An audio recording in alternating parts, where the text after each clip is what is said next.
So yan, dahil nakursunadahan yung ating isang inahin na pure SBR, yan, binigay na natin. Yan, solid yan, ready to breed na, solid body. Yan, 11 months old going 12 months. At dahil nga nakursunadahan, kaya binigay na rin natin, no? At dahil nga kukuha na lang din tayo ng kapalit niyan dito sa ating mga palahi.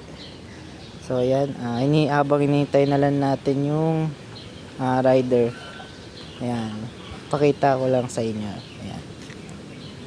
So ayan, high station na SBR yan. Ayan, grabe solid, no?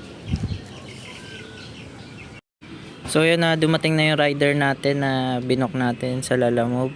At napaship na din natin. Bali 2 hours yung biyahe bago sila narating dun sa destination nila. So ayan, okay naman daw, no, yung delivery ni rider. At thank you kay Sir Roland, no, Espeleta, no, from Pasig City. So ayan, kahit malayo, binili pa rin niya yung ating SBR. Yan.